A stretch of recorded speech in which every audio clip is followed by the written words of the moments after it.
திமுகவில் குறுநில மன்னர்களாக வலம் வந்த காலம் மலையேறிவிட்டது என்றே தெரிகிறது. இன்று கட்சியை வலுப்படுத்த அமைச்சர்கள், மாவட்ட செயலாளர்கள் ஆகியோரின் அதிகாரத்தை பறித்து புது புது மாவட்ட பொறுப்பாளர்களை நியமித்து வருகிறது அறிவாலயம். இந்த மாற்றங்கள் தொடரும் என்ற ஸ்டாலினின் சூசக பேச்சால் சீனியர் அமைச்சர்கள் பலர் அதிர்ச்சியில் இருப்பதாக காதை கடிக்கிறது அறிவாலய பட்சி. கட்சி ரீதியாக 72 மாவட்டங்களாக செயல்பட்டு வந்த திமுகவின் உள்கட்டமைப்பை மேலும் வலுப்படுத்த முடிவு செய்துள்ளது கட்சி தலைமை. அதன் எதிரொலியாகத்தான் ஈரோடு, திருப்பூர், விழுப்புரம் ஆகிய மாவட்டங்களை மேலும் பிரித்து மாவட்டங்களின் எண்ணிக்கையை 76ஆக உயர்த்தியுள்ளது. இந்த நடவடிக்கைகள் நிர்வாக வசதிக்காகவும் கட்சியை வலுப்படுத்தவும் என்று சொல்லப்பட்டாலும் பதவி கிடைக்காதவர்கள் அதிருப்தி அடைந்துள்ளனர். இது பற்றி திமுக மூத்த தலைவர் ஒருவரிடம் கேட்டோம். மாவட்ட செயலாளர்கள் நியமனம் தொடர்பாக தலைவர் ஸ்டாலின் விளக்கம் அளித்துள்ளார். சட்டமன்ற தேர்தலுக்கு ஓராண்டு காலமே உள்ளதால் இது களையெடுப்பு அல்ல, கட்டுமான சீரமைப்பு என்று கூறியுள்ள ஸ்டாலின், இன்னும் சில மாவட்ட செயலாளர்கள் மாற்றப்படுவார்கள் என்றும் சூசகமாக தெரிவித்துள்ளார். இதனால் மாவட்ட செயலாளர்களாக இருக்கும் பலரின் அதிகாரங்கள் குறைய வாய்ப்புள்ளது.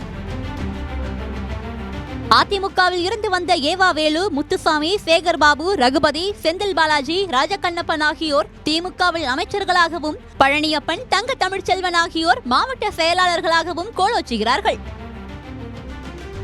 இந்த நிலையில் விழுப்புரம் மத்திய மாவட்டத்துக்கு லக்ஷ்மணன், ஈரோடு மத்திய மாவட்டத்துக்கு தோப்பு வெங்கடாசலம் ஆகியோர் புதிய பொறுப்பாளர்களாக நியமிக்கப்பட்டுள்ளனர். இவர்களும் அதிமுகவில் இருந்து வந்தவர்கள்தான்.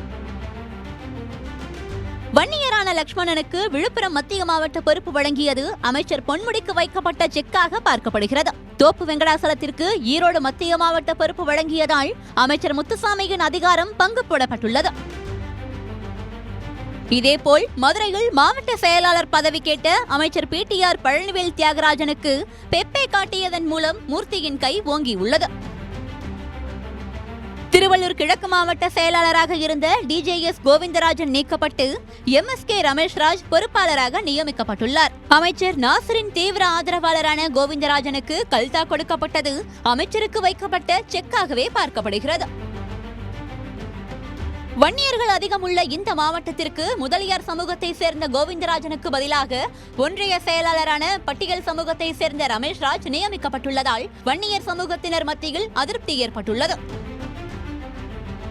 அதேபோல் தஞ்சை தெற்கு மாவட்ட செயலாளராக இருந்த பட்டுக்கோட்டை MLA அண்ணாதுரைக்கு கல்தா கொடுத்துவிட்டு யூனியன் சேர்மன் பழனிவேலுவை மாவட்ட பொறுப்பாளராகி இருக்கிறது தலைமை. கட்சியின் 2ஆம் கட்ட தலைவர்கள் 2 பேர்தான் பழனிவேலுக்கு சிபாரிசு செய்திருக்கிறார்கள். சமீப காலமாக தஞ்சை மாவட்டத்தில் குறைந்திருந்த கோஷ்டி பூசல் பழனிவேலுக்கு வழங்கப்பட்ட பதவியால் மீண்டும் தலை தூக்கும் என்கிறார்கள். அமைச்சர்கம் மாவட்ட செயலாளர் பதவியை இழந்த செஞ்சி மஸ்தானுக்கு மீண்டும் மாவட்ட பொறுப்பாளர் பதவி வழங்கப்பட்டுள்ளது. முன்னாள் அமைச்சர் மைதீன்கான் நீக்கப்பட்டு திருநெல்வேலி மத்திய மாவட்டத்தில் அப்துல் வஹாபுக்கு மீண்டும் வாய்ப்பு வழங்கப்பட்டுள்ளது. நீலகிரியில் முபாரக் நீக்கப்பட்டதால் இஸ்லாமியருக்கு பிரதிநிதித்துவம் அளிக்கும் வகையில் இப்பதவி வழங்கப்பட்டுள்ளது. நீலகிரியில் படுகர் சமுதாயத்துக்கு வாய்ப்பளிக்கும் வகையில் KM ராஜுவும், இளைஞர்களுக்கு பிரதிநிதித்துவம் அளிக்கும் வகையில் திருப்பூர் மேயர் தினேஷ்குமாருக்கும், பட்டியல் சமூகத்துக்கு பிரதிநிதித்துவம் அளிக்கும் வகையில் திருவள்ளூரில் ரமேஷ்ராஜுக்கும் வாய்ப்பு அளிக்கப்பட்டுள்ளது. இவர்களில் தினேஷ்குமார் தேமுதிகவில் இருந்து வந்தவர் என்பது கவனிக்கத்தக்கது. முபாரக்கை நீக்கிவிட்டு தலைமை செயற்குழு உறுப்பினராக இருந்த ராஜுவை நீலகிரி மாவட்ட பொறுப்பாளராக்கியது தவறான முடிவு என்கிறார்கள். காரணம், ராஜு மாஜி அமைச்சர் ராமச்சந்திரனின் ஆதரவாளர். அதோடு நீலகிரியில் திமுகவினர் பலருக்குமே கூட ராஜுவை தெரியவில்லை. அதனால் இவருக்கு எதிராக முபாரக் டீம் இப்போதே முறுக்க துவங்கிவிட்டது. திருப்பூர் மாவட்ட செயலாளரும் MLAவுமான செல்வராஜின் அதிகாரங்களை குறைத்து மாவட்ட துணை செயலாளராக இருந்த மேயர் தினேஷ்குமாருக்கு திருப்பூர் வடக்கு மாவட்ட பொறுப்பாளராக பதவி உயர்வு கொடுத்திருக்கிறது தலைமை. முதல்வரின் நெருங்கிய நண்பரான டாலர் பாலுவின் பூரண ஆசை தினேஷுக்கு இருப்பதாலேயே அவருக்கு இந்த ப்ரமோஷன் என்கிறார்கள்.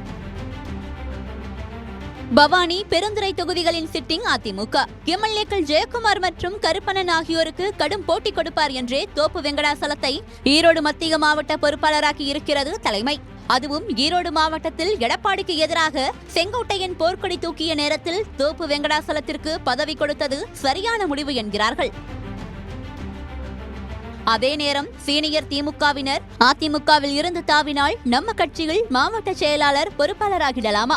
அப்ப எங்க விசுவாசத்துக்கு என்ன மதிப்பு என்று முணுமுணுக்க தொடங்கி இருக்கிறார்கள். சென்னையை பொறுத்தவரை அமைச்சர் சேகர் பாபு மற்றும் அமைச்சர் மா சுப்பிரமணியன் இவர்களது மாவட்டங்களை பிரித்து புதியவர்களுக்கு வாய்ப்பளிக்க முடிவெடுத்திருக்கிறது திமுக தலைமை. வடக்கு தெற்கு என்று 2 மாவட்டங்களாக இருக்கும் காஞ்சிபுரத்தை 4ஆக பிரிக்க முடிவு செய்யப்பட்டுள்ளது. அதன்படி காஞ்சிபுரம், உத்திரமேரூர், செய்யூர் ஆகிய 3 தொகுதிகள் சுந்தருக்கும், ஆலந்தூர், திருப்போரூர், பல்லாவரம் ஆகிய தொகுதிகள் அமைச்சர் தாமு அன்பரசனுக்கும், செங்கல்பட்டு, மதுராந்தகம் மற்றும் ஸ்ரீபெரும்புதூர், தாம்பரம் ஆகிய தொகுதிகளை 2 மாவட்டங்களாக பிரித்து இளைஞர் அணியை சேர்ந்தவர்களுக்கு அளிக்க முடிவு செய்யப்பட்டுள்ளது என்றார். தற்போதைய மாவட்ட பொறுப்பாளர்கள் நியமனத்தில் அமைச்சர்கள் பொன்முடி, முத்துசாமி, பிடிஆர் பழனிவேல் தியாகராஜன் ஆகியோருக்கு செக் வைக்கப்பட்டுள்ளது. மேலும் அமைச்சர்கள் KN நேரு, ஐ பெரியசாமி, சக்கரபாணி, MRK பன்னீர்செல்வம், காந்தி, சேகர்பாபு, மா சுப்பிரமணியன், பனைமரத்துப்பட்டி ராஜேந்திரன் ஆகியோரின் மாவட்டங்களை பிரித்து புதிய மாவட்ட செயலாளர்களை நியமிக்க உள்ளதாக தெரிகிறது. இதன் மூலம் பவர்ஃபுல் அமைச்சர்களாக வலம் வரும் 8 அமைச்சர்களுக்கு செக் வைக்கும் நடவடிக்கைகள் ஸ்டாலின் இறங்கியுள்ளதாக அறிவாலய வட்டாரங்கள் தெரிவிக்கின்றன. இது தொடர்பாக திமுக அமைப்பு செயலாளர் RS பாரதியிடம் பேசினோம். மாவட்ட செயலாளர் மாற்றம் என்பது வழக்கமானதுதான். கட்சியின் வளர்ச்சிக்காகவும் 2026 சட்டமன்ற தேர்தலை மனதில் வைத்தும் இந்த நடவடிக்கையை தலைவர் எடுத்திருக்கிறார். மாவட்ட செயலாளர் மாற்றத்திற்கும் அமைச்சர்களின் பவர் குறைப்பதற்கும் எந்த சம்பந்தமும் இல்லை என்றார்.